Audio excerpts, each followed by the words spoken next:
Start with selection, Kim. Yeah. What do you like about this lineup? Why have you changed it this way? Oh, we made some decisions based on we think it gives us the best flexibility and the best opportunity to beat Sydney in Sydney, and that's what we do every week. Is we set out to give ourselves the best chance to play against an opposition without taking too much into account what the opposition are, because you can always get distracted sometimes. Talk to us about the four you brought in and why you brought them in. Oh well, it's clear we bring them in to make us better. To sit here and go through them all individually, I won't do that, but we think and hope that makes us better as a football team, and that's the important thing. And the people who have gone out for different reasons, we feel like they've not been able to get their job done at a level we need. So where's Darcy Byrne-Jones? Darcy's one of those players who's gone out this week from the starting 22, so we'll be interested to see what sort of response we get. We'll take some emergencies with us. Darcy will be one of them. We'll take Cluz with us, and we'll take Lockie Jones with us. So our Magpies play today, so we've got some flexibility still. We're leaving Adelaide, it's pretty wet. We're not sure what's going to be going on in Sydney, so we'll look at some things when we get there. The Horatio Fantasia absence with the quad. What's happened there? He strained his quad. That's exactly what happened. He done it.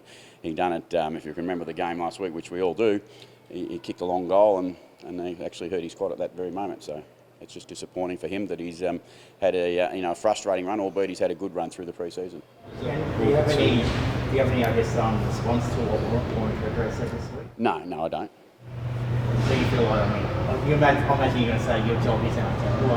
When he comes out and says, it feels like your position is untenable at the moment. Yeah. Look, I appreciate opinions. That's all I can do with them. They are opinions, and I respect some opinions, and I don't respect all opinions. But the reality is, I've got a job to do right now. We've just played round 3. The competition's so on and so alive. I can't get distracted by that.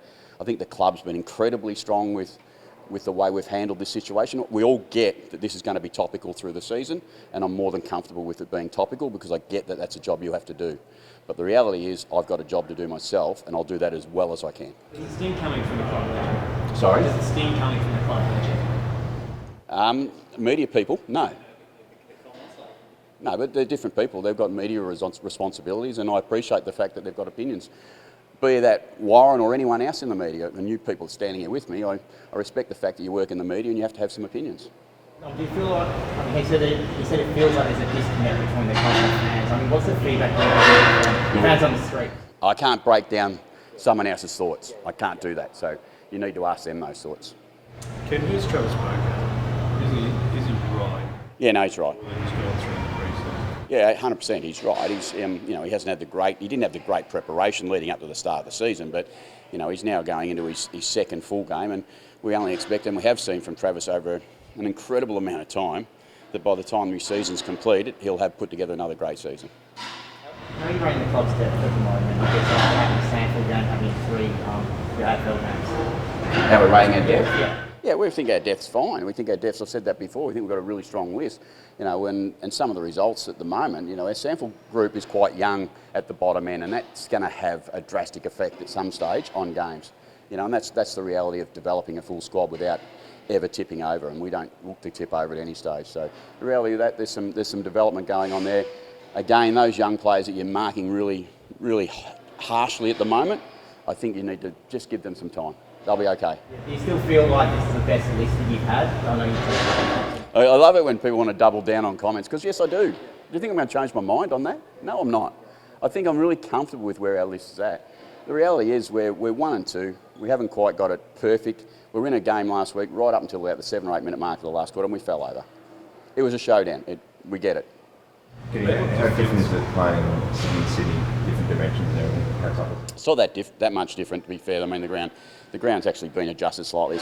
It's a few metres shorter, but it's a bit wider, I suppose, is the reality. We haven't played there for, I think it's about 5 years since we've been up there, so it's been a little while since we've played there. So maybe ask me after the game, I'll get a refresher course on it, but I think we're comfortable with, the game that we play on the oval that we play, and we have an enormous amount of respect for the team that we play against. Can you challenge You've got again? Papley, you've got Heaney, you've got Hayward in there as well. Yeah. Given Burden's missing, how big is the risk of not playing? Oh, look, there's always a risk with every performance and every selection you make, but you make these decisions based on you think that's the right opportunity for us in any given week. We sit here today really comfortable with that decision. What sort of message are you sending from someone in the leadership group? Oh, no, I think it's what you should be as a football club is you have to play well enough to own and hold your own spot in the team. I think it's a strong message. If you ask me, I think it's it's a disappointing message for Das mainly, because Darcy's a really proud player and he'll play better and he'll get back in our team quickly. How do you take it? Like you expect a young leader to take it, mature enough to handle it, understood that he's got some work to do. Some challenging matchups in defence again. Yeah, you always do.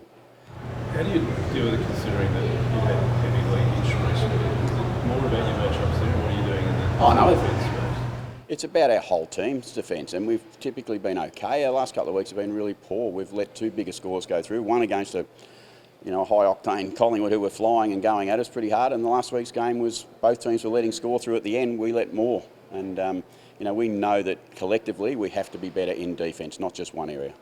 What do you think you're on? It is that same defence that's broken down? Yeah, it's as much around how we put pressure on the ball up the ground as it is when it gets to that end of the ground. So there's lots of things. Sometimes you do want and require that down behind the ball that they have to actually win some battles themselves, the boys, and they're doing their absolute best to do that. But ultimately, if we can get some pressure on the ball, that gives them a better chance. It feels like every time your name gets thrown out as being under the pump, we have a chorus of your players come out and say how much you mean to them and how important your relationship is with them. Can you talk us through how that makes you feel when you hear that chorus of support?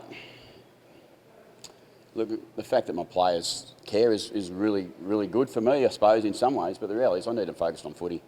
That's what I need them focused on. I need them to play their absolute best football. And together, you know what, we're going to give a real good account of ourselves for the rest of the season, and we'll see where it takes us. But you would expect nothing less. And again, you see people talk, would you expect the players to come out and say that they want me out?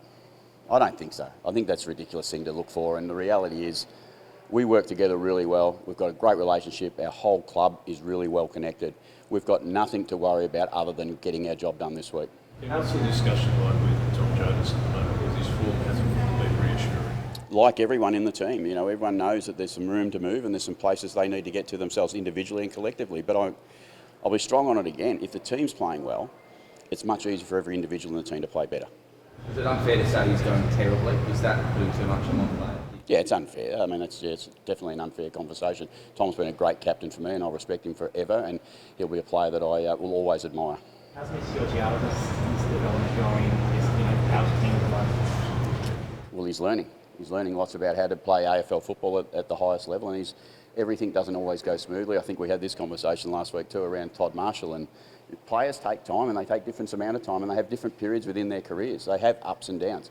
I think you can look through just about every great player that there's ever been, and they've had times in their career it hasn't been perfect. The contract situation always makes it interesting. Felt like, leaving out Paul Francis last year, North was a pivotal moment in his decision to come back home. Do you have to factor in when you've got a hot in demand player? You have to factor that in selection? No, we have a really good club that manages comfortable and difficult decisions at the same way. That's through connection, and we understand that there's decisions that players have to make themselves. I think this is a big stretch too to put this on the table after round 3. I think Mitch is doing his absolute best to make sure he wants to be a Port Adelaide player, and he will be as long as he wants to be. It's quite a turnaround for Dylan Williams. The guys Yeah, it is. listed with a year of... Glad we're on a good topic.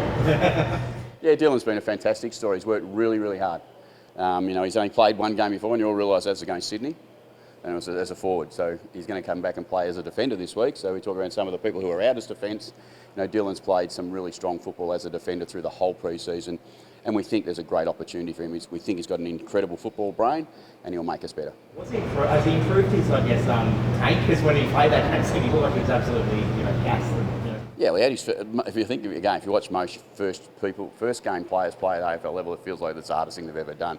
Dill's in much better shape to be able to handle the challenges of AFL football. It doesn't mean he's going to be able to go out there and find it pretty easy. It's a pretty tough game to play. Why do you think you've won your last 5 against the Swans? What's the time? No, I don't. I think we've played our absolute best football. Last year was probably a great game, a highlight game for us for the season, but we have such respect for them, so we understand that if we're nowhere near our absolute best, that we're going to be up against this team. Some teams, sometimes it works that way, but then these scenarios can quickly change. We just need to make sure we give ourselves the best chance. What's going on in the last number of games does not really matter when we get up there today. Sorry? Has it been hard to get a read on the Swans? Who's struggling to get a read on the competition at the moment? I'm not sure. It's a pretty tough competition to get a read on. I watched the game last night. What was your read on the game going in? So there's lots of challenges in the competition right now, and that's why at round 3 to be making some, outrageous conversations and decisions on what's going on, it's pretty tough. Let the season settle in and see where it takes us.